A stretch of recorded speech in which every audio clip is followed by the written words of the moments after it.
Bonjour à toutes et à tous, je suis Florène Champeau, je suis responsable du service recherche et développement ici à l'INSP. Et donc on poursuit cette introduction autour des enjeux éducatifs de l'IA avec un point plus technique, puisqu'on parlait de ces enjeux éducatifs, mais on ne s'est pas redit ensemble ce qu'est l'IA et globalement comment elle fonctionne. Comprendre comment elle fonctionne, ça permet aussi de resituer les enjeux qui ont été évoqués précédemment, et de pouvoir savoir à quels endroits sont les choix, notamment éthiques, à pouvoir opérer. Pour ça, donc, on accueille ce matin Michael Perrault, qui est chercheur en intelligence artificielle à l'INRIA de Lille, et qui, là, dans le cadre de cet échange, va nous situer un peu les choses dans les grandes lignes, évidemment, puisque c'est l'objet de son travail quotidien, donc il y a beaucoup de subtilités. On interagira sous la forme d'un échange où moi, je lui poserai des questions. Il y a 2 moments au cours de cette présentation où vous pourrez poser aussi les vôtres, et puis à l'issue de la conférence. L'idée, c'est que vous puissiez, si à un moment vraiment on va aborder quelques éléments qui sont peut-être plus complexes, vous puissiez poser vos questions en cours pour ne pas perdre le fil, et puis conserver des questions pour la fin. Voilà, pour commencer, en fait, une question toute simple, c'est quoi l'intelligence artificielle, Michael, dans les grandes lignes? Qu'est-ce que c'est et comment ça fonctionne? Ouais, c'est ça. Alors, merci pour cette introduction et merci pour cette première question.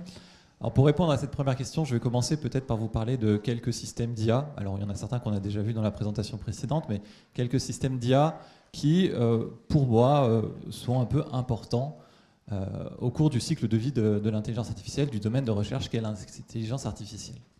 Alors, le premier d'entre eux dont je veux parler, c'est ELIZA. En 1966, ELIZA, c'est un des premiers robots conversationnels qui était un tant soit peu convaincant. Donc, c'est un système qui se voulait être thérapeute, c'est-à-dire qui se voulait poser des questions et interagir avec des utilisateurs et des utilisatrices pour leur faire une thérapie. C'était le but. Et donc, comment ça fonctionnait? Basiquement, on mettait une question, on mettait une phrase sur comment on se sentait aujourd'hui, et puis le système d'intelligence artificielle répondait avec une question pour nous inviter à élaborer là-dessus. Alors, sur quelques échanges, on pouvait être trompé. Après, si on commençait à interagir de façon plus sérieuse, on se rendait relativement vite compte qu'il y avait des faiblesses et que le système commençait un peu à tourner en rond. Donc ça, c'est un premier système, premier robot conversationnel. Donc, pour vous dire que finalement, ChatGPT, on voulait déjà faire des robots conversationnels plus tôt, c'est juste qu'ils étaient moins performants. Et ils utilisaient des technologies différentes. Un deuxième, c'est Deep Blue, dont on a déjà parlé en 1996. Donc le jeu d'échecs, ça a été longtemps un jeu qu'on pensait inaccessible au modèle informatique. Et puis finalement, en 1996, on s'est rendu compte que c'était possible de développer des systèmes capables de battre des utilisateurs humains. Autre saut dans le temps, 2015, AlphaGo. Peut-être que vous en avez entendu parler. Le jeu de Go, c'est beaucoup plus complexe que le jeu d'échecs parce qu'en fait, il y a beaucoup plus de positions possibles différentes. D'accord ? On peut faire beaucoup plus de coups différents qu'aux échecs. Et donc, du coup, ça augmente la difficulté à traiter pour un ordinateur d'un point de vue informatique. Et du coup, après avoir résolu les échecs, plus ou moins, on se disait, maintenant, le prochain jeu inaccessible, c'est le Go. Et finalement, c'était plutôt accessible et on a réussi à résoudre le problème. Et puis, dernier petit saut dans le temps, 2022, avec l'avènement de ChatGPT, la raison probablement pour laquelle vous posez beaucoup de questions à propos de l'IA. En général, quand on parle de ces systèmes, la première question qu'on se pose, c'est est-ce que ces systèmes sont vraiment intelligents? Alors, cette présentation n'a pas pour but de répondre à cette question précise. Juste pour vous donner un élément de réflexion, quand on me pose cette question, en général, je demande à la personne qu'est-ce que c'est pour vous l'intelligence? Et si vous arrivez à me définir l'intelligence, alors je pourrais vous dire si ces systèmes sont oui ou non intelligents. Mais chacun et chacune d'entre nous avons une définition un petit peu différente. Et donc, on va considérer que peut-être certains d'entre vous vont déjà considérer qu'ELIZA est intelligent et d'autres vont considérer que ChatGPT ne l'est pas parce qu'il n'arrive pas à effectuer les tâches qu'on voudrait qu'il fasse. Dans cette présentation, donc comme je vous ai dit, je ne vais pas définir l'intelligence, je vais essayer plutôt de vous donner un petit peu une vue d'ensemble sur ce que c'est l'intelligence artificielle, ou plutôt sur comment techniquement ça marche. Et en fait, je ne vais pas vraiment vous parler d'intelligence artificielle, parce que l'intelligence artificielle, c'est un domaine de recherche qui est extrêmement vaste, qui inclut plein de sous-domaines différents. Et du coup, moi, je vais me focaliser sur un sous-domaine précis, qui est l'apprentissage statistique ou apprentissage automatique, et qui est au cœur des développements récents. Donc aujourd'hui, quand vous entendez parler d'intelligence artificielle, en fait, la plupart du temps, vous entendez parler d'apprentissage statistique ou d'apprentissage automatique. D'accord ? C'est pas tout à fait la même chose. Et il y a plein d'autres choses qui existent, par exemple l'intelligence artificielle symbolique, qui ne font pas partie de l'apprentissage statistique ou automatique, mais qui est quand même de l'intelligence artificielle. Voilà.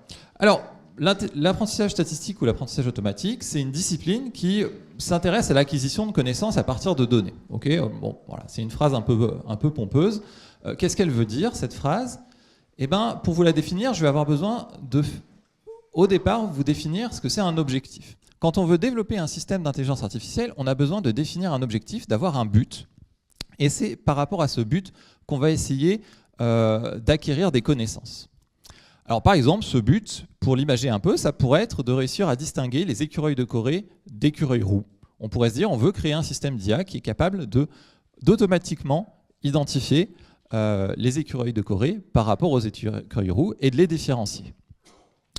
Et comment on va procéder ? Ce qu'on va se dire, c'est qu'on va récolter des données à propos de ces écureuils roux et de ces écureuils de Corée. On va les donner à ce qu'on appelle un algorithme qui va apprendre un modèle, et c'est ce modèle qui va être capable de faire des prédictions. Alors pour voir si vous avez un petit peu compris, je vous propose de faire un petit exercice. Je vous propose de considérer l'exemple qui est ici. J'ai 3 boîtes avec des caractères et chaque caractère est associé à un symbole. D'accord ? Les caractères dans la boîte de gauche sont associés au symbole trèfle, ceux du milieu au symbole losange et ceux de droite au symbole cœur. Et maintenant, ce que je vais vous demander, c'est de réfléchir un petit peu à ces symboles, qu'est-ce qui les lie entre eux, et d'essayer d'établir un modèle qui vous permet d'associer ces symboles, les caractères aux symboles qui correspondent. Et finalement, quand vous faites ça, si je vous donne ce symbole-là, vous allez pouvoir me dire que ça correspond à la boîte trèfle. Effectivement. Donc vous avez compris un petit peu, et le but de l'apprentissage automatique, c'est d'essayer d'acquérir ce modèle qui permet de répondre à la question de à quelle boîte appartient ce caractère que j'ai donné. D'accord ? C'est vraiment la base. Donc comme on a à partir de données, comment on peut nourrir, avec quel type de données on peut nourrir l'intelligence artificielle ? Alors c'est une très bonne question. C'est finalement, quelles sont un peu les limites ? J'ai envie de vous dire, on peut traiter un peu tous les types de données et on verra plus tard comment est-ce qu'on va faire pour les traiter. Mais pour le moment, je vais juste vous faire une overview de ce qu'on peut utiliser et je pense que vous en doutez un petit peu. Le premier type de données, ce sont des données qu'on appelle tabulaires, c'est-à-dire des caractéristiques à propos de nos individus. Par exemple, pour les écureuils roux et les écureuils de Corée, on essaye de les séparer. On pourrait avoir accès au poids, à la taille de la tête par rapport au corps, la longueur de la queue, et ainsi de suite, et ainsi de suite. Tout un tas de caractéristiques par rapport à ces écureuils. Et là, j'aurais deux exemples, d'accord ? Mais en fait, dans mes données, j'en aurais plein. Je pourrais avoir plein d'exemples différents qui me donneraient plein d'informations. Et après, j'essaierai d'utiliser mon algorithme pour dire, peut-être que pour différencier les écureuils roux et les écureuils de Corée, il faudrait que je me focalise sur le poids, puisque les écureuils roux sont légèrement plus lourds que les écureuils de Corée. Et en tout cas, je vais essayer d'automatiquement détecter cette information. Un autre type de données qu'on pourrait avoir, ce sont les images. D'accord ? On pourrait juste dire, on a une image d'un animal et on voudrait identifier si c'est un écureuil roux ou un écureuil de Corée. Et puis un autre type de données qu'on pourrait utiliser, ce sont les textes, et c'est en particulier le type de données qui est utilisé par les grands modèles de langue, tels que ChatGPT. Et là, l'information qui est contenue dans ces textes, c'est peut-être la même information que ce que vous aviez dans les données tabulaires ou dans les images, mais c'est une information qui est sous forme non structurée, c'est-à-dire que les différentes informations auxquelles vous avez accès ne sont pas bien identifiées. Vous devez aller les chercher dans le texte, et donc c'est ça qui rend plus complexe le développement d'intelligence artificielle basée sur ce genre d'informations. Ok, maintenant qu'on sait ce que c'est les données, comment on arrive à la prédiction ? Donc en gros, comment ça fonctionne au milieu, ce modèle ? Alors, qu'est-ce qu'un modèle ? En fait, un modèle en intelligence artificielle, c'est très similaire au modèle que vous utilisez un petit peu au jour le jour. Si je vous montre cette image, ça devrait vous faire penser à... Donc, vous avez eu le temps de regarder un petit peu ça. Vous avez peut-être identifié un document qui vous permet de calculer la moyenne générale au bac d'un étudiant ou d'une étudiante depuis les années 2021, 22, je ne sais plus. Bon, en tout cas, ça, ce que je tiens à vous dire, c'est que c'est un modèle. C'est un modèle qui vous permet de faire des prédictions. Et c'est très similaire au modèle qu'on utilise dans les systèmes basés sur l'apprentissage automatique. Alors, pour vous expliquer ça un petit peu plus en détail, ce que je vais faire, c'est que je vais prendre un exemple un petit peu plus précis.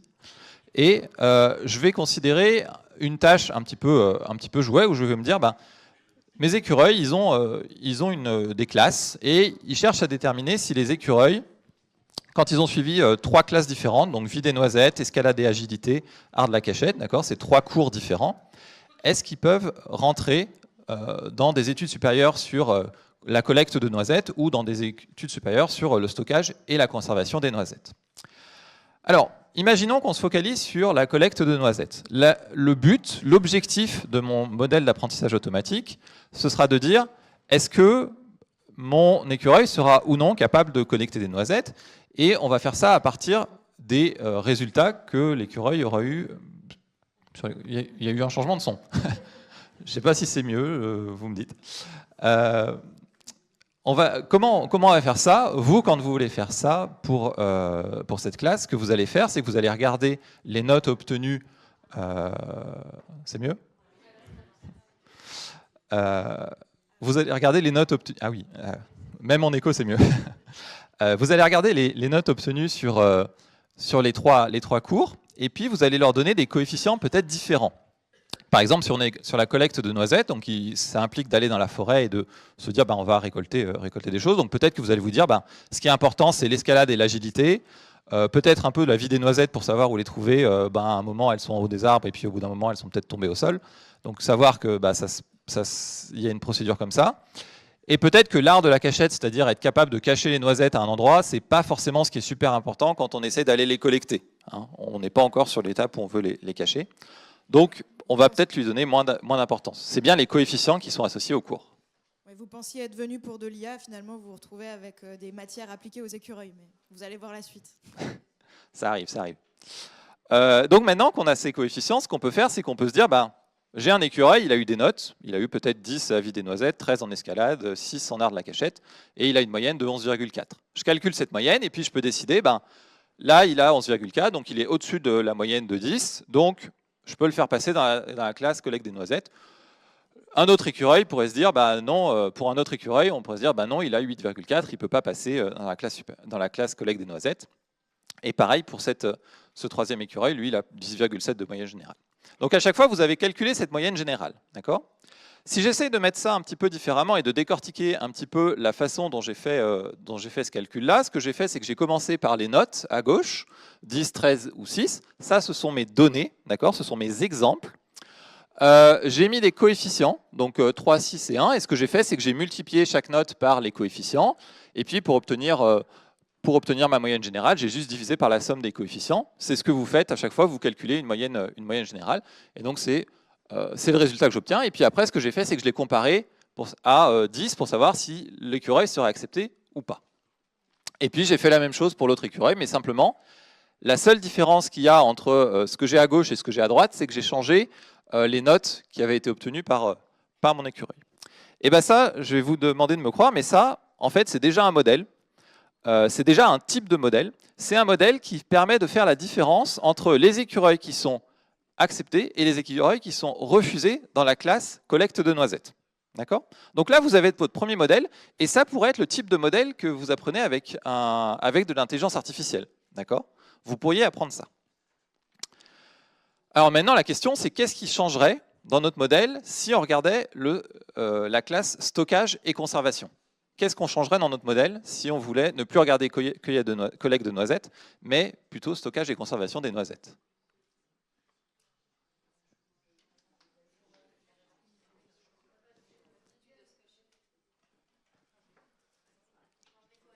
On change les coefficients, merci. Effectivement, on va changer les coefficients parce que les matières qu'on va considérer finalement ne sont plus les mêmes. Ce ne sont plus les mêmes matières qui sont importantes. D'accord ? Ce sera peut-être plutôt qu'on va se dire, on va se focaliser sur art de la cachette et vie des noisettes plutôt que sur escalade et agilité. Et donc, on va obtenir des moyennes différentes, on va les comparer à 10, et on va avoir une nouvelle prédiction. Donc, finalement, on va apprendre un autre modèle qui est différent du modèle qu'on avait précédemment. D'accord ? Donc, on a réussi à apprendre deux modèles différents. Et ce qui a changé entre les deux modèles qu'on avait, c'est vraiment ces coefficients. Et bien, ces coefficients, c'est ce qu'on appelle, en apprentissage automatique, des paramètres. D'accord ? En fait, un modèle, c'est défini par quoi? C'est défini par un ensemble de paramètres, donc les coefficients que vous pouviez fixer. J'ai aussi mis le seuil de décision, la moyenne que vous preniez en référence, parce que finalement, on avait dit que c'était 10, mais ça aurait pu être 8 ou 12. Ça n'aurait pas été un problème. Donc, j'ai changé ces paramètres-là. Et donc, le modèle, il est défini par cet ensemble de paramètres et les calculs qu'on va faire à partir de ces paramètres. Donc là, ce serait calculer une moyenne, l'ensemble des opérations mathématiques qu'on va faire pour obtenir le résultat. Donc là, ce serait calcul d'une moyenne et puis comparaison à une référence. Donc là, c'est vraiment un modèle, et c'est un modèle d'apprentissage automatique. Et en fait, le but de l'apprentissage automatique, ce sera de trouver le bon modèle pour une tâche donnée. Donc, et que veut dire trouver le bon modèle? En fait, c'est trouver les bons paramètres. Donc, si jamais je mettais des coefficients différents, j'obtenais ce premier modèle. Si je mets des coefficients encore différents, je vais trouver un deuxième modèle. Et puis, si je mets encore des coefficients différents, je vais trouver un troisième modèle. D'accord? Et donc là, ce que vous commencez peut-être à comprendre, c'est que quand j'ai un modèle, quand je change les paramètres, je change la forme du modèle et je change les décisions que j'obtiens avec ce modèle. Et en fait, il y a beaucoup de modèles possibles. Il y en a même une infinité. D'accord? Donc là, ça veut dire qu'on est en train de se dire, on voudrait trouver le meilleur modèle dans une infinité de modèles. Et ça, c'est pas forcément évident. Et le but de l'apprentissage automatique, c'est de faire ça de façon automatique, justement, trouver ces modèles. Du coup, c'est la question, c'est comment tu trouves ce bon modèle, comment tu l'identifies, sur quoi tu joues. Qu'est-ce qui se joue à cet endroit-là particulier? Alors, ce qui se joue ici, c'est déjà de réussir à évaluer les modèles. Alors, évaluer les modèles, ça veut dire quoi? Ça veut dire qu'on a un problème d'apprentissage. Donc là, on est à nouveau sur...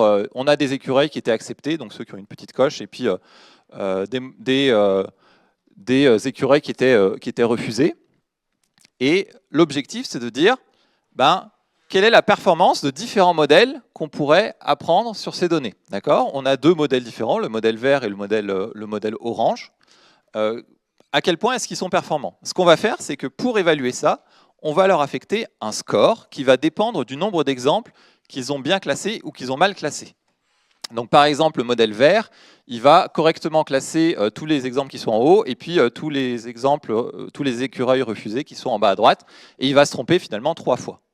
Le modèle orange, il va se tromper 4 fois, puisqu'il se trompe sur tous les écureuils qui ont une croix. D'accord? Donc finalement, ce qu'on va faire, c'est qu'on va dire le score du modèle vert est légèrement meilleur que le score du modèle orange. Et notre but, c'est finalement de se dire, si on arrive à affecter un score à tous ces modèles, on a juste à essayer de trouver le modèle qui maximise ce score, le meilleur modèle par rapport à ce score. Est-ce que ça va? Ou est-ce qu'il y a une question? C'est bon, on continue? Ouais. Non, question.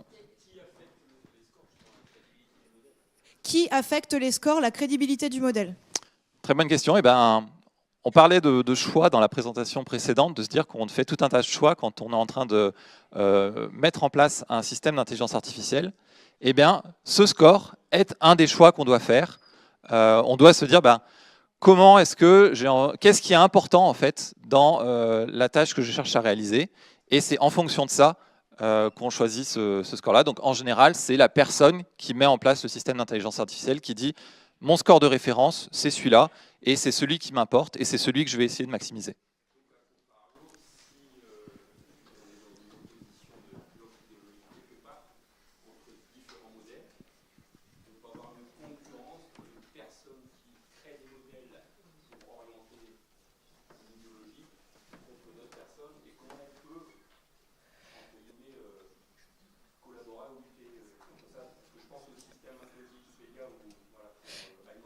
Alors là, je vais essayer de synthétiser votre question. Donc, en gros, la question, c'est puisqu'il y a un choix à cet endroit-là sur le score, et ce qu'on privilégie en termes de paramètres, comment on fait autour des questions idéologiques? Et du coup, comment on tire d'un côté ou de l'autre?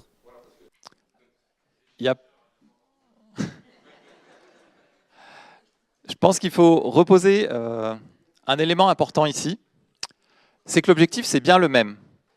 D'accord ? Les modèles ont des performances différentes, mais l'objectif, c'est bien toujours de réussir à être le plus précis possible sur les écureuils qui sont acceptés et les écureuils qui sont refusés. D'accord ? Donc ce score-là, le score dont je suis en train de parler, son objectif, c'est toujours d'aller vers le meilleur modèle par rapport à ça. Les questions idéologiques, ce que je propose, c'est qu'on y revienne à la fin de la présentation, parce qu'en fait, je vais vous parler un petit peu de confiance et d'intelligence artificielle, et c'est là qu'il va y avoir des choix un petit peu plus sur lesquels on pourra un petit peu plus débattre, mais je ne vais pas en parler ici, parce que là, les scores, c'est vraiment des scores qui permettent, qui cherchent, qui ont vraiment le même objectif, c'est vraiment l'objectif du modèle, vraiment trouver le modèle qui a la meilleure performance. D'accord ? Donc il n'y a pas d'aspect idéologique ici. Alors, il y a une question très rapide et après on reprend.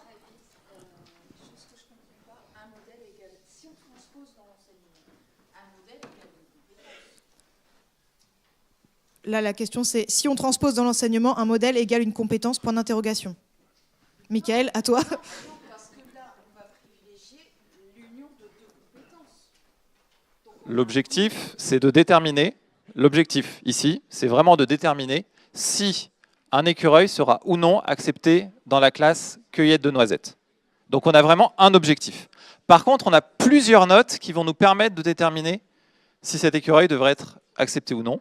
Et les exemples, c'est, on nous a fourni des informations sur, j'ai un écureuil, il aurait dû être accepté, il n'aurait pas dû être accepté.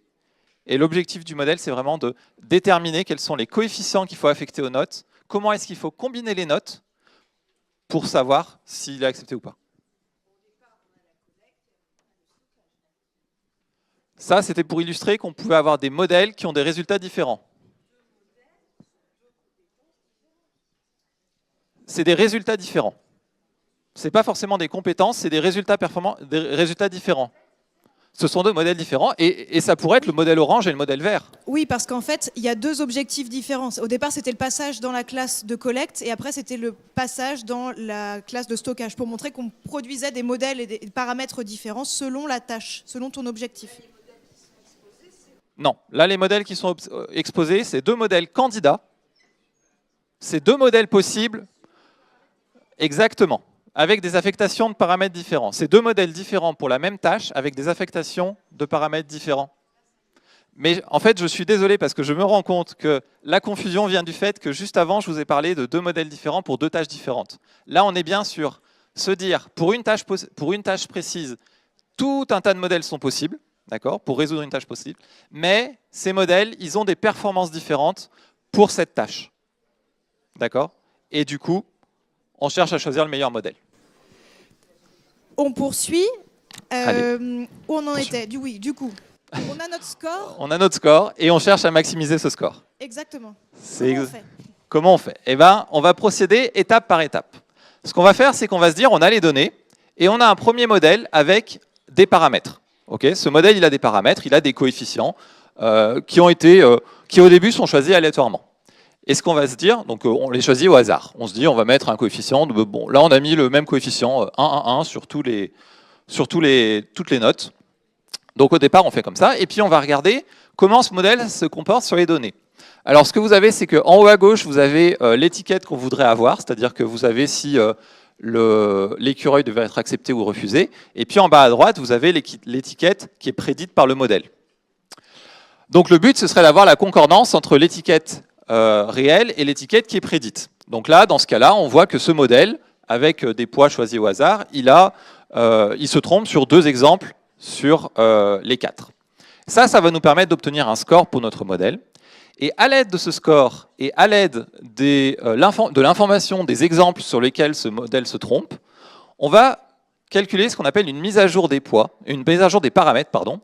On va mettre à jour ces paramètres, mais on va les mettre à jour très faiblement. C'est-à-dire qu'on va essayer de les changer très peu pour juste changer à la marge la performance du modèle. Donc, on va faire cette mise à jour de paramètres. Donc, on a le modèle, il fait des prédictions. On a un score. Avec le score et les prédictions, on a une mise à jour des paramètres, et donc on change légèrement nos paramètres, et on change les paramètres de façon à maximiser le score, c'est-à-dire à obtenir un meilleur modèle. Donc on va peut-être dire, finalement, escalade et agilité devraient avoir un coefficient plus élevé, et les autres un coefficient plus faible. Et donc on obtient un nouveau modèle. Nouveau modèle qu'on va pouvoir appliquer sur nos données pour obtenir des nouvelles prédictions.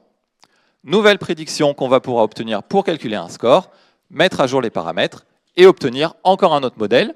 Et on va continuer à faire ça jusqu'à ce qu'on obtienne une performance suffisante, c'est-à-dire un score qui soit maximal pour notre tâche. D'accord ? Donc finalement, jusqu'à ce qu'on obtienne le meilleur modèle possible pour la tâche qu'on cherche à résoudre. OK ? Parce que là, on était sur la phase du coup d'apprentissage du modèle. Exactement, on était sur la phase d'entraînement, on était vraiment sur l'algorithme qui permet de trouver le meilleur modèle pour une tâche donnée. C'est pas le moment où c'est généralisé, mais on y reviendra. Tout ça, c'est très bien, et du coup, je vois bien, là, tu as tes données de base, mais comment on fait quand les données, c'est pas des chiffres? Parce que sur les matières, tes données, c'était des notes avec des coefficients. Qu'est-ce que tu fais quand tu as une image ou que tu as un texte? Alors effectivement, ce que je vous ai montré là, c'était uniquement avec des chiffres. Donc finalement, on avait ce qu'on appelle un vecteur numérique. Vecteur numérique, ça veut juste dire qu'on avait une suite de chiffres. Dans notre cas, c'était les notes 10, 13, 6. Eh bien, j'ai envie de vous dire, si on n'a pas des chiffres, ça ne marche pas. D'accord ? On ne sait pas faire. Donc, ce qu'on va faire, c'est qu'on va chercher à obtenir des chiffres. Au lieu de se dire, on va chercher à avoir des modèles qui marchent pour les images, on va plutôt se dire, on va avoir des images qui sont des chiffres. Donc pour les données tabulaires dont j'avais parlé, c'est assez simple. Finalement, les données tabulaires, c'est déjà des chiffres, donc on peut simplement se dire, on va prendre ces chiffres-là, et c'est ce qu'on va utiliser comme les notes. Donc en fait, ce sera plutôt des caractéristiques qui correspondent à nos écureuils, et c'est ça qu'on va utiliser et qu'on va donner à notre modèle. Donc là, on peut à nouveau calculer nos moyennes, on peut à nouveau faire notre comparaison à un seuil, donc ça, c'est bon. Pour les images, c'est légèrement plus compliqué. Pour vous expliquer comment ça fonctionne, ce qu'il faut que je vous dise, c'est que les images, elles sont constituées de pixels. L'unité de base d'une image, c'est des pixels, c'est-à-dire que c'est une information, un petit carré en haut à gauche, par exemple, de mon image, qui contient une information de couleur en fonction de rouge, vert et bleu, qui me donne une couleur spécifique. C'est un peu comme quand on mélangeait les couleurs en art plastique. On a plein de pixels comme ça qui sont mis bout à bout et qui forment cette image. D'accord ? Donc finalement, cette image que vous voyez là, c'est une succession de pixels mis les uns à côté des autres. Et comme chacun de ces pixels correspond à une quantité de rouge, une quantité de vert et une quantité de bleu qui est chiffrée, on va simplement utiliser ces chiffres-là pour avoir une suite de chiffres qui correspondent à l'image. D'accord ? Donc on va avoir une représentation de notre image qui n'est plus cette représentation visuelle que vous avez là, mais qui est juste une suite de chiffres qu'on va pouvoir donner à un modèle d'apprentissage automatique. Alors là, vous allez me dire, ok, mais pour les images, c'est un petit peu naturel, puisque tu as le bloc constitutif que sont les pixels. Comment on fait pour du texte ? Pour le texte, savoir si c'est une suite de chiffres ou une autre, c'est pas forcément très évident. Alors, en fait, on a développé des techniques, je ne vais pas rentrer dans les détails de comment on fait, mais on a développé des techniques qui nous permettent d'associer à chaque mot une suite de chiffres qui est la représentation du mot. Et quand on a envie d'avoir une représentation de phrase, on va simplement mettre bout à bout toutes ces représentations de mots. Ce que je vais vous dire par rapport à ces représentations de mots, cependant, c'est qu'on essaie de leur donner des bonnes propriétés.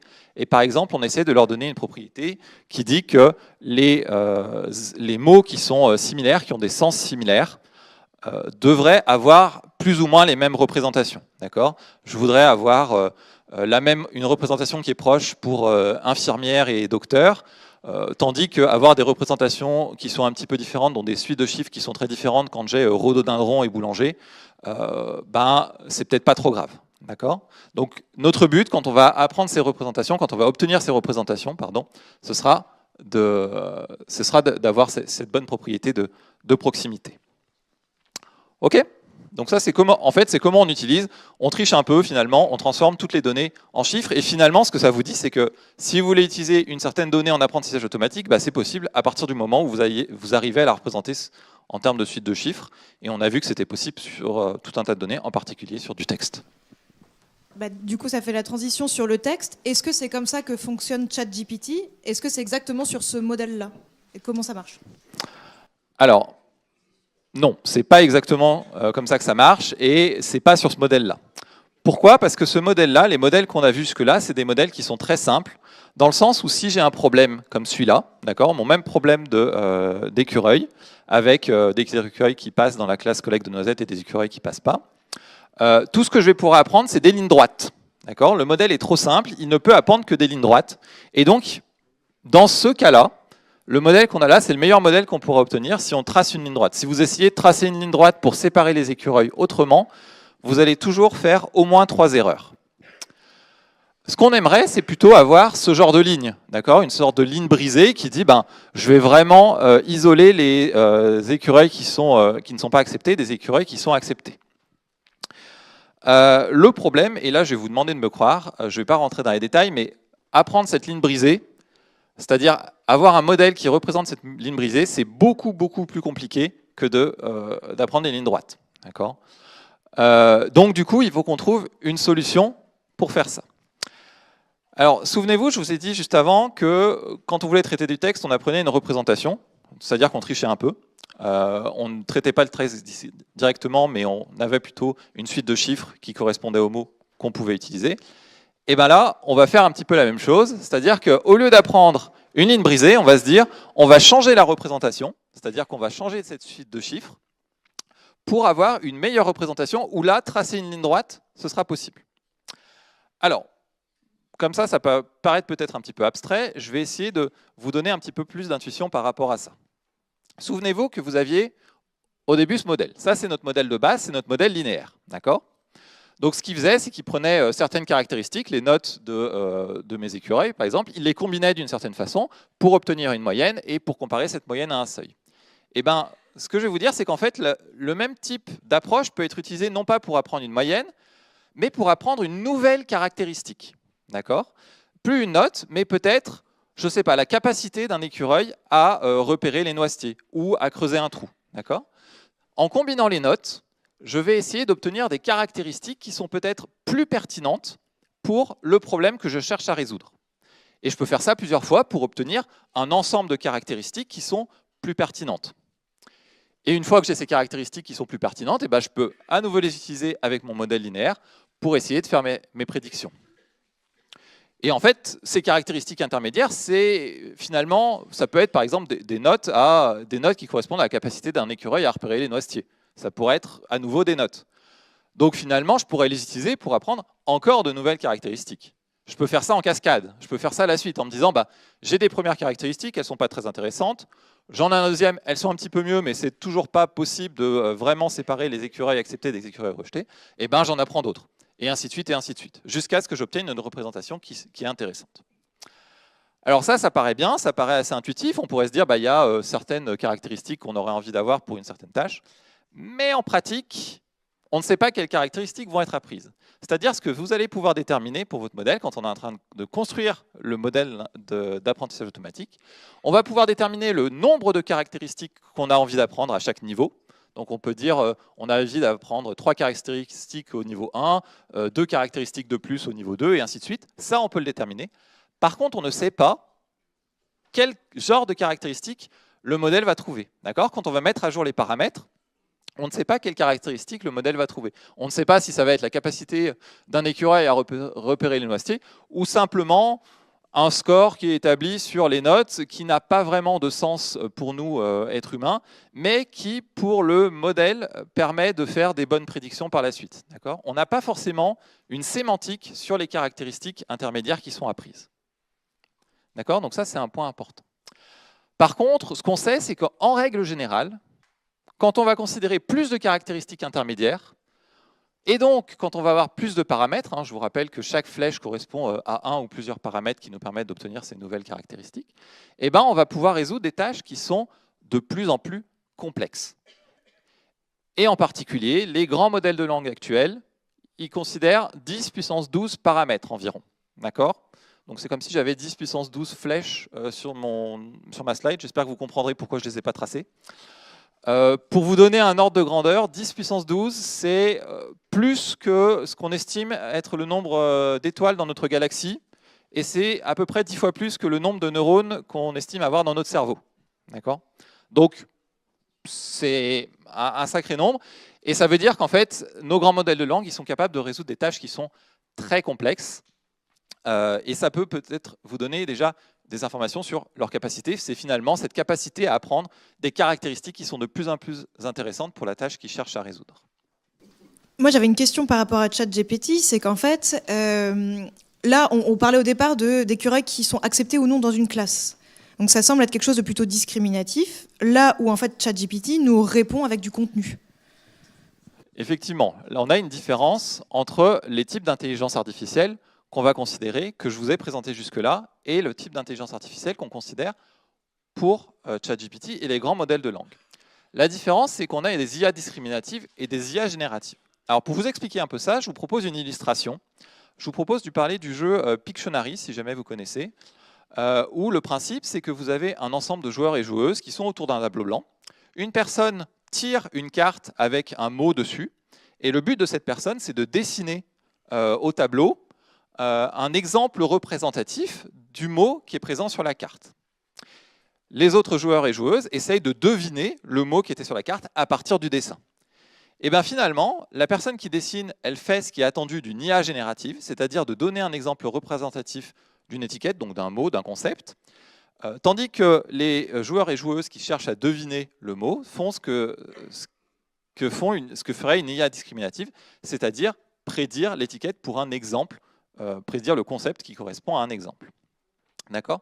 Donc ça, c'est une subtilité importante. Alors vous pourriez me dire, bah ouais, mais en fait, tu as juste inversé les mots. Hein. Prédire l'étiquette d'un exemple et prédire l'exemple d'une étiquette, c'est un peu du pareil au même. Et vous n'avez pas tout à fait tort dans le sens où on va utiliser des outils qui sont très proches en IA discriminative et en IA générative, mais il va y avoir quelques différences clés. Et en particulier pour les grands modèles de langue, ces différences clés, elles viennent du fait qu'on a de nombreux corpus, mais que ces corpus n'ont peu ou pas de supervision. Alors la supervision, c'est l'association entre un exemple et l'étiquette qu'on attend. D'accord ? Pour ces textes, on sait qu'on a plein de textes, mais on ne sait pas si ces textes devraient être générés quand on a un concept qui est écureuil ou quand on a un concept qui est lapin. On ne sait pas à quel concept chaque texte correspond, on n'a pas cette information. Donc ça, c'est un premier problème. Et le deuxième problème, c'est que pour un exemple donné, quand on faisait de la discrimination, pour un exemple donné, on avait une étiquette qui correspondait. Mais quand on a un concept, une étiquette, il y a plusieurs exemples qui pourraient correspondre. D'accord ? Si je vous demande d'écrire un texte sur les écureuils, ben vous allez probablement tous m'écrire un texte différent. Et pourtant, tous vos textes seront valables. D'accord ? Donc comment est-ce qu'on fait pour prendre en compte cette information ? Du coup, on n'a pas cette information de quel est le meilleur texte pour un concept donné. Donc comment est-ce qu'on pourrait faire pour exploiter toutes ces informations ? Comment est-ce qu'on pourrait faire pour exploiter ces corpus de texte ? On a eu besoin de trouver des techniques alternatives pour retrouver une certaine supervision, c'est-à-dire pouvoir refaire ce qu'on faisait avant, c'est-à-dire juste prédire une catégorie ou juste prédire un mot. Alors, comment on a fait ça ? Eh bien, je vais vous demander de faire un petit exercice. Si je vous dis le ciel est bleu. C'est marrant, l'année dernière, il y avait des gens qui venaient de Lille qui m'avaient dit gris. Je ne sais pas pourquoi. Ok, donc ça, vous avez réussi à le faire. Maintenant, si je vous dis le chat mange la souris. Bon, on voit que quand on a le début d'une phrase, c'est quand même relativement simple de la compléter ou en tout cas de donner une complétion qui nous semble avoir du sens. Et bien, c'est exactement là-dessus qu'on va se baser parce que d'un coup, on a plein de supervision.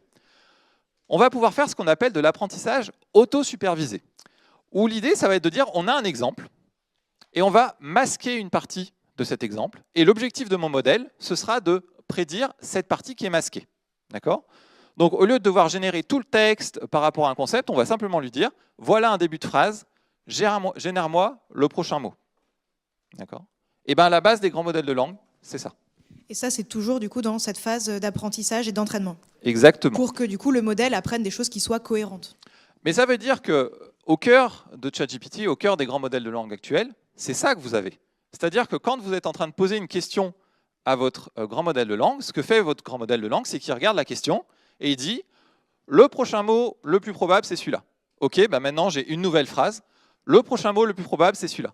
Et il constitue des phrases de proche en proche, comme ça, en ajoutant des mots au fur et à mesure. Et il se trouve que ça marche plutôt bien. Alors pourquoi ça marche plutôt bien? Eh bien parce qu'en fait, on a été capable d'entraîner nos modèles sur de nombreuses phrases. D'accord. On a pu voir plein de phrases différentes, donc finalement le modèle a été capable d'identifier les mots qui correspondent bien à certains débuts de phrases. Et du coup, on a pu utiliser plus ou moins tout Internet. C'est plus ou moins la référence de texte qu'on a, en tout cas tout ce qui est publiquement accessible. Et pourquoi est-ce qu'on a été capable de faire ça? Déjà parce qu'on a trouvé cette technique d'apprentissage autosupervisé, et puis aussi parce qu'on a augmenté la puissance de calcul. D'accord. On a réussi à développer des ordinateurs qui sont plus puissants et qui arrivent à faire ça de façon beaucoup plus efficace. Donc, on a pu finalement développer des meilleurs modèles et apprendre des modèles sur un ensemble de données plus important. Il y a deux autres ingrédients qui ont permis le développement de ces grands modèles de langue et qui, je pense, sont relativement importants. Il y a plein d'aspects techniques et d'éléments importants pour ce développement, mais il y en a deux qui, je pense, sont particulièrement intéressants pour vous. Et pour vous les expliquer, je vais vous faire faire la même tâche qu'avant. Donc si je vous dis, elle a mangé une pomme. Ouais, c'était toujours ça comme ça, on me dit toujours une pomme. Changeons un petit peu la phrase. Si je vous dis, curieuse de découvrir les spécialités locales, elle a mangé une carbonade, choucroute, ça dépend où vous vous trouvez. Mais effectivement, vous allez plutôt oublier la pomme et ajouter un autre mot. Alors peut-être pas si vous êtes en Normandie, mais ça c'est autre chose. Et du coup, si je vous dis en voyage à Lille et curieuse de découvrir les spécialités locales, elle a mangé une carbonade. Cette fois, on est plus ou moins d'accord que ce sera la réponse, ou à peu de choses près, il y aura plusieurs réponses. Mais en tout cas, ce qui s'est passé, c'est que en ajoutant de l'information, en ajoutant du contexte aux mots que j'essaye de deviner, d'accord, j'ai réussi à réduire le champ des possibles, c'est-à-dire de réduire les mots candidats qui iraient bien pour compléter la phrase. Dans le premier cas, je pouvais penser à tous les fruits, légumes possibles, tous les plats possibles. J'aurais pu mettre tout un tas de plats. Dans le deuxième cas, on va se limiter aux spécialités locales. Et dans le troisième cas, on va se limiter aux spécialités locales lilloises. Et du coup, le développement intéressant, c'est que dans les grands modèles de langue, on a réussi à mettre en place ce qu'on appelle des mécanismes d'attention pour se focaliser sur les mots importants. Donc par exemple, dans la troisième phrase, les mots importants, c'était voyage, Lille et spécialité. D'accord. Et du coup, ce qu'on n'arrivait pas à faire avant, c'était de prendre en compte tout ce contexte. Et avec ces mécanismes d'attention, on a été capable de dire au modèle, en fait, on va apprendre des caractéristiques qui correspondent à c'est un voyage, c'est à Lille, et c'est des spécialités. En tout cas, on va l'encourager à se focaliser sur les mots qui pourraient lui permettre de bien prédire le mot suivant. D'accord. On va lui dire de finalement porter attention à des éléments précis. On va lui demander de trouver quels sont les éléments auxquels il doit prêter attention dans la phrase. Un deuxième concept qui est important, je pense, c'est un concept que je vais vous faire découvrir en vous faisant faire le même exercice. Lors de son procès, il était défendu par un avocat. Il a acheté un avocat frais pour faire du guacamole. Et là, on se rend compte qu'on a deux mots qui sont des homographes, c'est-à-dire que ce sont deux mots qui s'écrivent pareil mais qui n'ont pas le même sens. Et là, jusqu'à récemment, on avait un problème, c'est-à-dire que quand on est en train d'apprendre les représentations des mots, souvenez-vous, je vous ai dit, on prend des représentations de mots et on essaye de faire en sorte que les chiffres qu'on associe à chaque mot soient plus ou moins similaires en fonction du sens qu'ils ont. Mais comment on fait pour différencier avocat et avocat quand c'est des sens différents mais qui s'écrivent pareil? On ne savait pas faire et on leur donnait exactement la même représentation, ce qui posait problème. Ce qu'on a été capable de faire, c'est de prendre en compte le contexte dans la représentation des mots.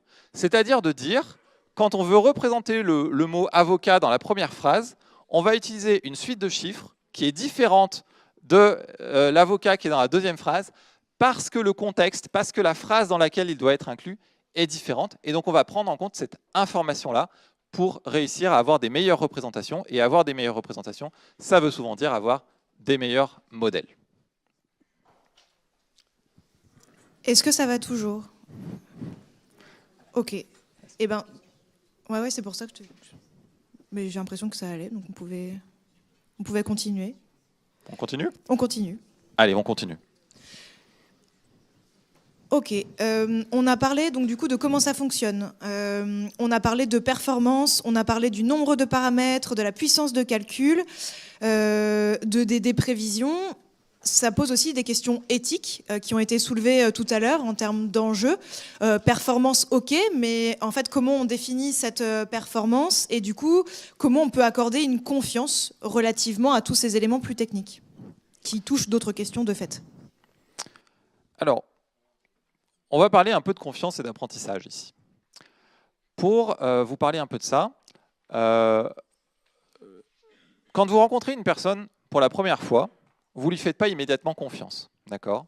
En général, vous allez mettre un peu de temps et vous allez attendre quelques interactions avec cette personne pour commencer à lui faire confiance. Parce qu'en fait, elle va faire des actions, elle va avoir des comportements qui vont vous faire dire oui, je lui fais confiance, non, je ne lui fais pas confiance. Pour les systèmes d'apprentissage automatique, ça va être un petit peu la même chose, dans le sens où je vais essayer de vous lister quelques bonnes propriétés qui, à mon sens, les modèles d'apprentissage automatique devraient avoir pour qu'on puisse leur faire confiance. Il y en a d'autres, mais je pense que les 6 que je vais vous présenter là sont parmi les plus importantes. Alors la première, c'est l'utilité. L'utilité, c'est de dire en fait, je veux que mon modèle, il marche plus ou moins bien. Si dans 50% des cas, si dans la moitié des cas, mon modèle il se trompe et il me donne la mauvaise réponse, ou si quand je lui pose une question, il me répond des phrases qui n'ont aucun sens, je ne vais pas forcément avoir envie de l'utiliser. D'accord ? Donc, on a besoin d'une certaine utilité, on a besoin que notre modèle marche bien. Le deuxième aspect, c'est l'aspect généralisation. Alors, la généralisation, c'est quoi ? Pour vous l'expliquer, je vous propose de reprendre cet exemple-là et de vous donner un nouveau caractère. Comment est-ce que vous classez ce caractère? Dans quelle boîte vous le mettez cette fois?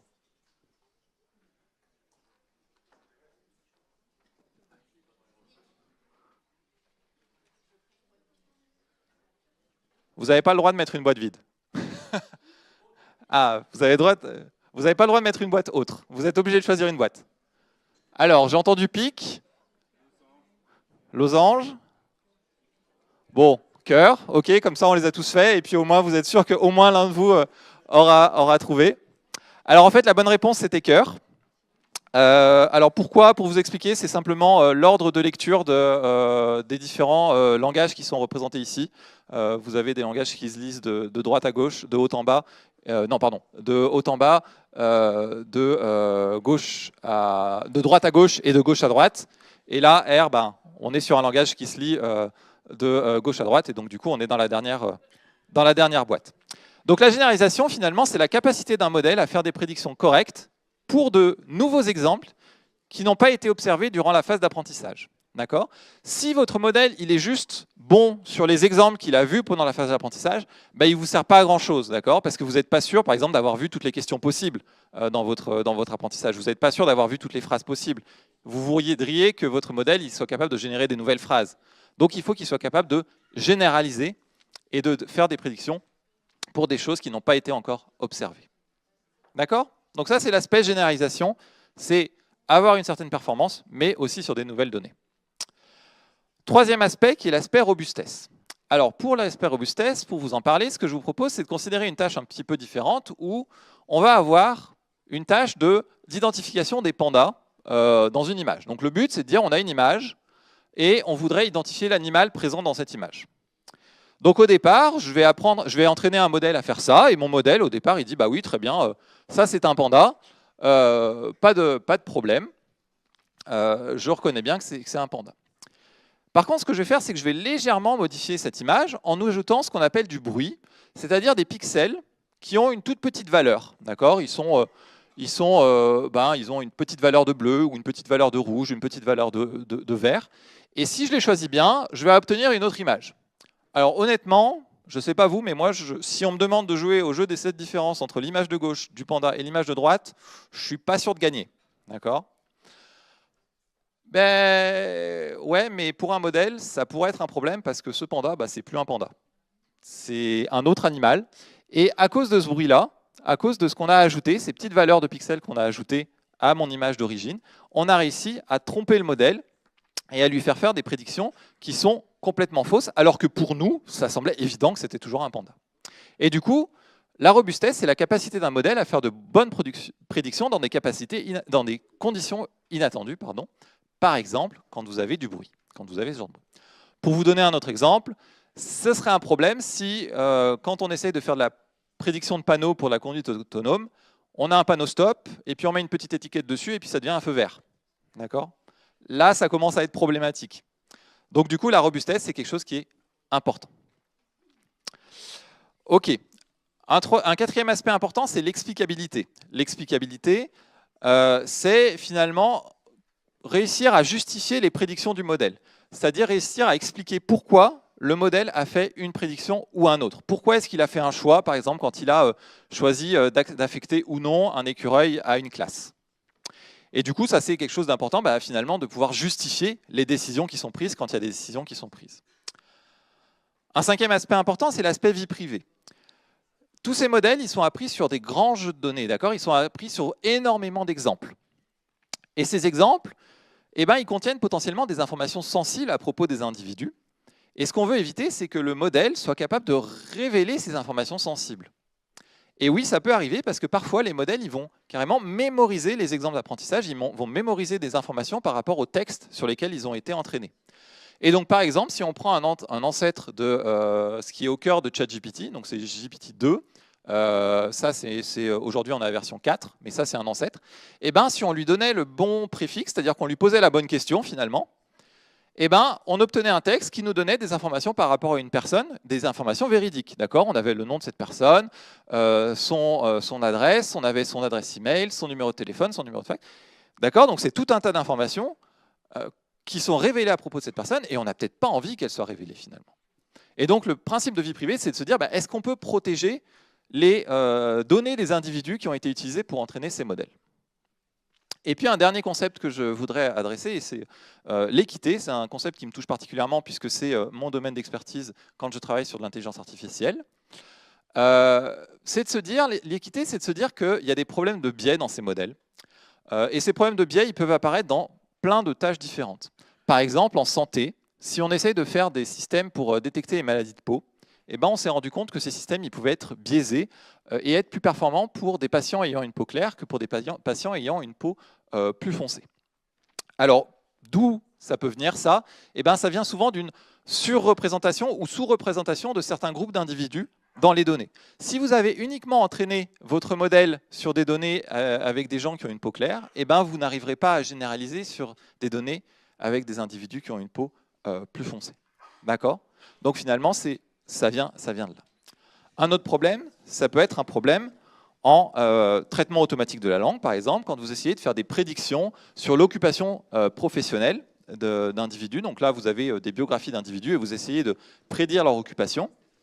Un modèle qui serait entraîné pour prédire la profession à partir d'une biographie pourrait perpétuer ou amplifier des biais de genre. Par exemple, dire qu'une personne qui travaille dans la santé, si c'est une femme, c'est une infirmière, si c'est un homme, c'est un docteur. C'est des biais de genre. Et c'est des biais de genre, si on les retrouve dans les données, ils vont être perpétués ou amplifiés par le modèle qui va simplement observer ce qu'il a vu dans les données. Et donc, si ces données sont biaisées, le modèle sera biaisé aussi. Pour l'aspect justice, vous avez aux États-Unis le score COMPASS qui est utilisé pour prédire si un individu va faire une récidive dans les 2 ans qui suivent son arrestation. D'accord ? Voilà. Et ce score-là, il est utilisé pour aider les juges à fixer les cautions ou à décider les remises en liberté conditionnelle. Ce qu'on s'est rendu compte, c'est que ce score-là, en 2016, on a montré qu'il était surestimé pour, par exemple, les personnes afro-américaines. Et donc, on a un biais qui est apparu. On a un biais, on s'est rendu compte qu'il y avait un biais, en tout cas. Et ces biais, je suis désolé de vous dire que ça n'épargne personne. C'est-à-dire que tous les grands acteurs de l'intelligence artificielle aujourd'hui ont été touchés à un moment ou à un autre par ces biais et sont peut-être encore touchés par ces biais. Par exemple, en recrutement automatisé, chez Amazon, on avait des biais de genre. Reconnaissance d'image chez Google, on avait des biais liés à l'ethnicité. Et puis, quand on essayait de créer des miniatures chez X, alors anciennement Twitter, c'était à l'époque où ça s'appelait encore Twitter, on avait des biais, à la fois des biais de genre et des biais liés à l'ethnicité. D'accord ? Donc, Si on synthétise, est-ce qu'on peut dire que du coup, il y a des aspects techniques, puisque du coup, on peut grossir le nombre de données ou changer les corpus de données, les faire évoluer, mais aussi des choses qui reproduisent en fait des mécanismes de société. Enfin, que les discriminations peuvent venir de différents endroits. Les discriminations peuvent effectivement venir de différentes sources. Il y a une source que je vous ai évoquée, c'est la sous-représentation de certains individus dans les ensembles d'entraînement. Une autre origine peut être le fait que les données sont biaisées de base parce que historiquement, il y avait des différences, mais qu'en fait, ces différences n'auraient normalement pas lieu d'être.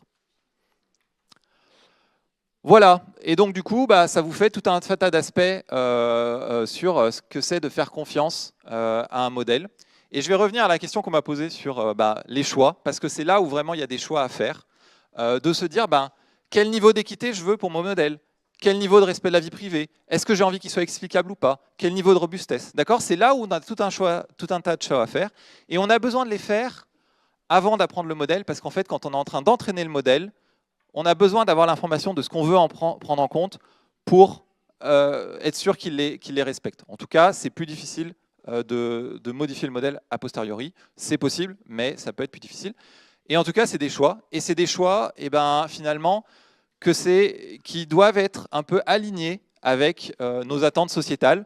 Et donc, c'est à chacun et chacune d'entre nous de se poser la question de qu'est-ce qu'on attend de ces modèles d'intelligence artificielle, qu'est-ce qu'on a envie d'avoir comme bonnes propriétés, et s'ils n'ont pas ces bonnes propriétés, est-ce qu'on a envie de les utiliser ou pas, ou est-ce qu'on a envie de se questionner sur cette utilisation? Et là, c'est à vous de répondre, et c'est à vous de vous dire qu'est-ce qui est important pour moi, et quelles sont mes valeurs par rapport à ça. C'est d'ailleurs du coup ce sur quoi travaille Michael plus particulièrement, sur du coup le croisement entre utilité, donc le fait de prédire les bonnes choses par rapport à la tâche qu'on a demandé, et l'équité par exemple. Ça introduit aussi, ce qui moi m'a surprise quand on a commencé à échanger, ça a introduit le fait que l'utilité, donc le fait que ça prédise bien ce pourquoi on a paramétré le modèle, c'est peut-être pas suffisant. En tout cas, il y a peut-être d'autres critères à prendre en compte qui sont notamment, entre autres, et pas seulement, ceux qui sont évoqués là en conclusion. Exactement. Et je pense que on va pouvoir ouvrir à des questions puisque ce sera la fin de la présentation pour moi. C'est en tout cas ce que j'aimerais vous dire, ce que j'avais envie de vous dire aujourd'hui.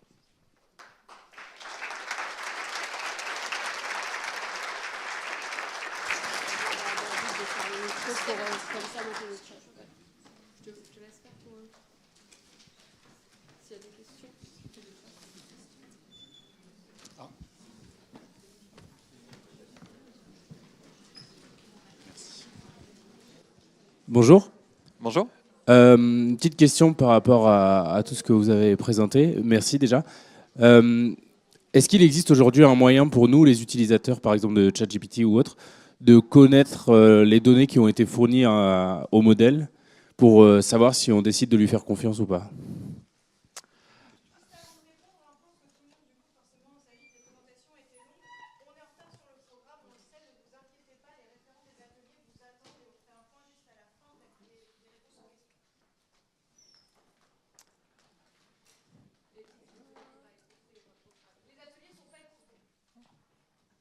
Voilà, vous êtes maintenant tous rassurés. Alors la question, c'est de savoir, est-ce qu'on peut savoir sur quelles données les modèles ont été appris? Alors, on peut faire des suppositions. On sait que les grands modèles de langue, comme ChatGPT par exemple, on suppose qu'il a été plus ou moins appris sur l'ensemble des données disponibles sur Internet. Voilà, on peut faire des suppositions. Cette question-là, c'est un peu une question juridique, et c'est une question qui est traité dans je crois que c'est dans l'AI Act, qui dit que finalement, quand on a des modèles, il faut qu'on fournisse suffisamment d'informations pour que les gens puissent identifier ou avoir au moins une idée de quelles sont les données qui ont été utilisées. Mais après, comment ça va être mis en œuvre exactement, ça je ne sais pas, et je ne pourrais pas répondre à cette question parce que je ne travaille pas sur ce sujet-là spécifiquement. Voilà. Alors, une question tout en haut là-bas.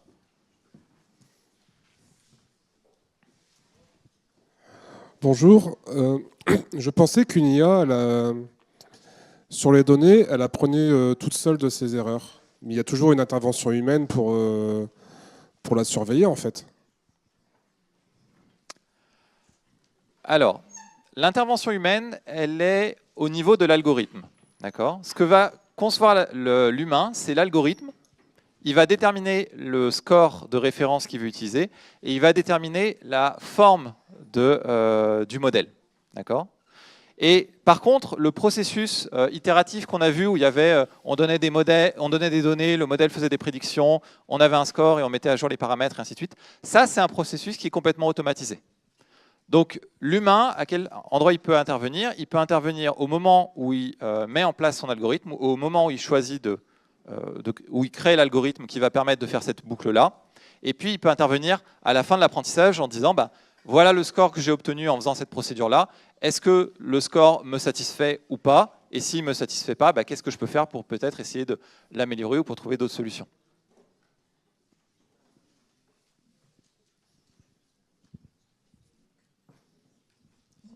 J'ai vu des questions à l'avant. Entre-temps, il y en a une à distance. Connaissez-vous des IA telles que ChatGPT qui respectent le RGPD?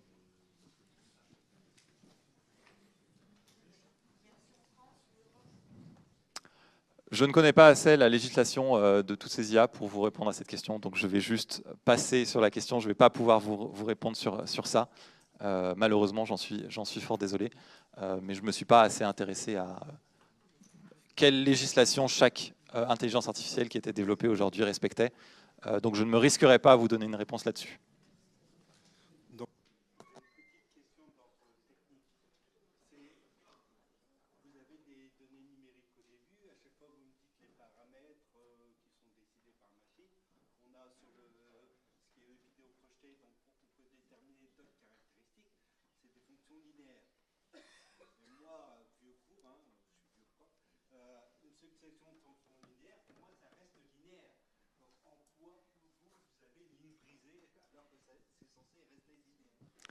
Très bonne question, effectivement. Alors, je suis très content parce que du coup, ça veut dire que vous avez suivi ça. Effectivement, si on enchaîne les fonctions linéaires, ça reste une fonction linéaire. Je vous ai un peu arnaqué là-dessus. En fait, quand j'apprends les caractéristiques, ce que j'ai pas évoqué, c'est qu'on a ce qu'on appelle une fonction de seuil pour chaque caractéristique. Donc ici, C1, C2, C3. Ce qu'on va faire, c'est qu'on a ce calcul de fonction linéaire qui va nous donner un résultat. Et ce qu'on va dire, c'est qu'on va seuiller ce résultat. On va dire si ce résultat il est au-dessus, par exemple, de 10, on va garder la valeur. Et s'il est en dessous de 10, on va le mettre à 0. Et ça crée de la non-linéarité. Et on obtient bien des lignes brisées, comme je vous l'ai montré dans l'image. Alors, c'était présent dans la présentation initiale de Michael, et je lui ai dit, on va peut-être pas tout de suite aller là-dessus. Et je vous invite à regarder ma présentation de l'année dernière qui évoque ça, si vous le souhaitez. Je m'excuse auprès de tous les profs de maths qui sont présents dans la salle.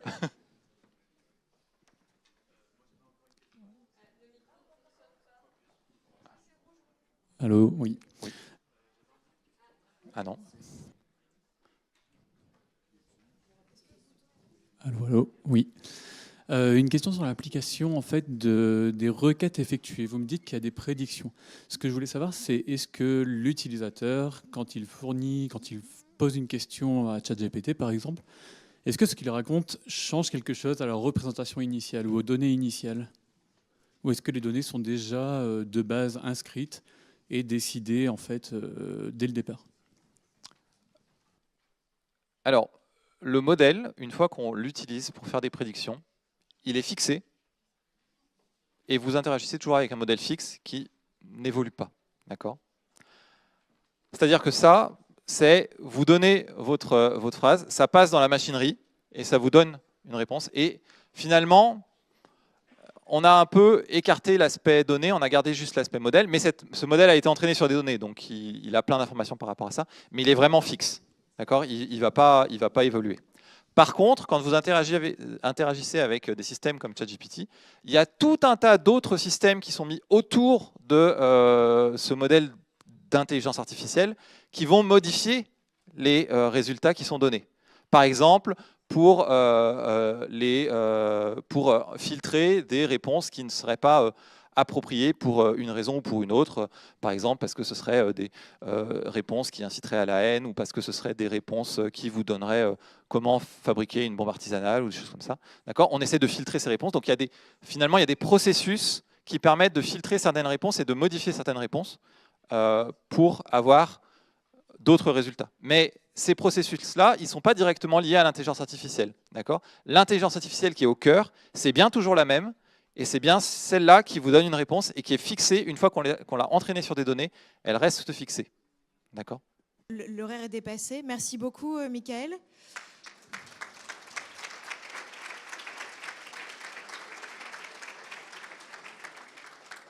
Merci à toutes et à tous pour votre attention.